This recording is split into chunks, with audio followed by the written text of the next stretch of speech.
ये जायजा इस्लामाबाद साउंड्स की तरफ से पेश किया जा रहा है। अक्सर साउंड ऑपरेटर्स और नातख्वां हजरात इस मसले से दोचार होते हैं। महफिल में आवाज़ बहुत जानदार होती है, इको और रिवर्ब के साथ एक समा बंधा होता है। लेकिन जैसे ही आप अपने मोबाइल फ़ोन से उसकी वीडियो बनाते हैं तो सारा असर ख़त्म हो जाता है। आवाज़ ऐसे लगती है जैसे बहुत दूर से आ रही हो। लोगों की बातों का शोर, खांसी की आवाज़ें, सब कुछ रिकॉर्ड हो जाता है और वो असल क्वालिटी कहीं खो जाती है। तो इस मसले का हल है एक रिकॉर्डिंग इंटरफेस। आयरेक जैसी डिवाइसेस बिल्कुल इसी काम के लिए बनाई गई हैं। ये करता क्या है कि ये आपके फ़ोन के अपने माइक्रोफोन को बाईपास कर देता है और उसकी जगह ऑडियो मिक्सर से आने वाली बिल्कुल साफ आवाज़ को रिकॉर्डिंग के लिए इस्तेमाल करता है। आसान लफ्ज़ों में, ये मिक्सर और आपके फ़ोन के बीच में एक ऐसा पुल है जो सिर्फ खालिस आवाज़ को ही गुजरने देता है, आसपास के शोर को नहीं। तो होता यह है कि फनकार की आवाज़ और साज माइक्रोफोन से सीधा ऑडियो मिक्सर में जाते हैं। वहां से मिक्सर का आउटपुट आयरेग में जाता है और आयरेग इस साफ सिग्नल को आपके मोबाइल फ़ोन में भेज देता है। इसका सबसे बड़ा फ़ायदा यह है कि हॉल में मौजूद लोगों का शोर या स्पीकर से आने वाली आवाज़ रिकॉर्डिंग में शामिल नहीं होती।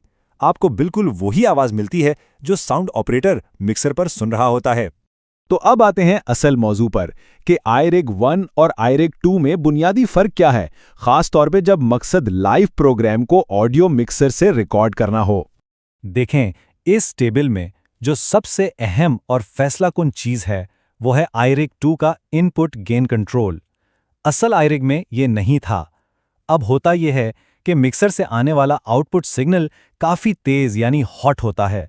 जब ये तेज़ सिग्नल बगैर किसी कंट्रोल के आयरेग 1 में जाता था तो आवाज़ फटना शुरू हो जाती थी, जिसे हम टेक्निकल ज़बान में क्लिपिंग कहते हैं। आयरेग 2 में दिया गया ये छोटा सा घूमने वाला डायल आपको इस तेज़ सिग्नल को कंट्रोल करने की सहूलत देता है, जो लाइव प्रोग्राम्स, खुसूसन कव्वाली, जहां आवाज़ अचानक बहुत बुलंद होती है, के लिए एक बहुत बड़ी सहूलत है।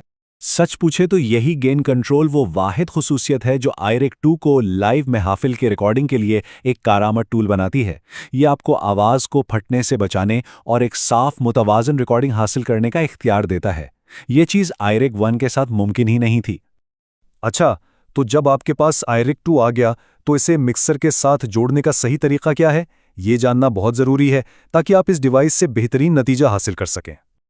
मेरे ज़ाती तजुर्बे में सबसे महफूज और बेहतरीन नताइज रैक आउट या फिर ऑक्स सेंट से मिलते हैं।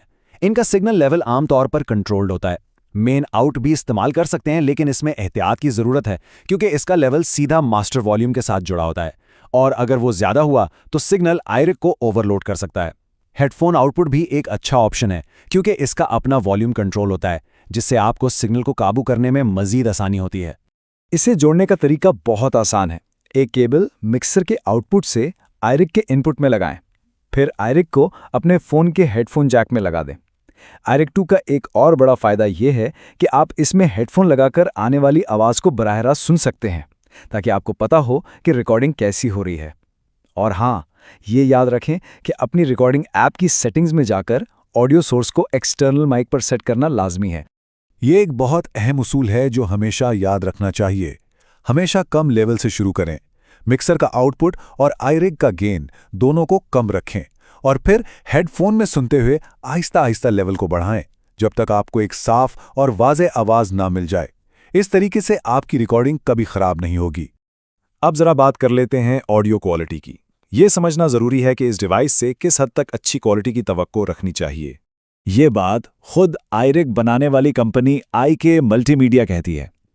चूंकि ये एक एनालॉग डिवाइस है जो फ़ोन के हेडफोन जैक से चलती है, इसमें थोड़ा बहुत बैकग्राउंड शोर आना एक फितरी अमल है। इसका मुकाबला उन महंगे डिजिटल इंटरफेसेस से नहीं किया जा सकता जो सीधा फ़ोन के चार्जिंग पोर्ट में लगते हैं और ज़्यादा साफ सिग्नल देते हैं। तो खुलासा ये है कि आयरेग लाइव प्रोग्राम्स को अच्छी क्वालिटी में रिकॉर्ड करके यूट्यूब या फेसबुक पर लगाने के लिए एक बेहतरीन और मुनासिब कीमत वाला हल है। ये आपको मोबाइल के अपने माइक से 1000 गुना बेहतर मिक्सर वाली साफ आवाज़ देता है। लेकिन ये भी याद रखें कि ये कोई प्रोफेशनल स्टूडियो इंटरफेस नहीं है और इससे बिल्कुल शोर से पाक रिकॉर्डिंग की उम्मीद नहीं रखनी चाहिए। तो फिर सवाल ये पैदा होता है कि ये डिवाइस किन लोगों के लिए सबसे ज़्यादा मुफीद है? ये डिवाइस खासतौर पर उन लोगों के लिए है जो अपने लाइव इवेंट्स को एक अच्छी क्वालिटी में महफूज करना चाहते हैं ताकि बाद में लोगों के साथ शेयर कर सकें। नाथख्वां हजरात, कव्वाल और वो साउंड ऑपरेटर्स जो अपनी मेहनत को ज़ाया नहीं होने देना चाहते, वो इससे सबसे ज़्यादा फ़ायदा उठा सकते हैं। तो इन तमाम बातों को मद्देनज़र रखते हुए ख़त्मी फैसला और सिफारिश क्या है? बिलाशुबा, अगर आपने ऑडियो मिक्सर से लाइव प्रोग्राम रिकॉर्ड करना है तो iRig 2 ही सही इंतखाब है। इसका गेन कंट्रोल इसे इस काम के लिए असल iRig से कहीं ज़्यादा बेहतर और काबिल एतमाद बना देता है। मुख्तसर ये कि iRig 2 का सबसे बड़ा फ़ायदा इसका गेन कंट्रोल है, जो आपको साफ और वाज़े नताइज की ज़मानत देता है। ये एक लचकदार टूल है और अपनी कीमत के लिहाज से लाइव प्रोग्राम्स की रिकॉर्डिंग के लिए एक बहुत मजबूत और कारआमद हल है। क्या आपने कभी iRig या iRig 2 का इस्तेमाल करते हुए किसी लाइव नात या कव्वाली प्रोग्राम को ऑडियो मिक्सर से रिकॉर्ड किया है? अपना तजुर्बा नीचे कमेंट्स में हमारे साथ ज़रूर शेयर करें। इस मालूमाती जायज़े को लाइक करें और साउंड से मुताल्लिक मज़ीद अमली मशवरों के लिए हमारे चैनल को सब्सक्राइब करें।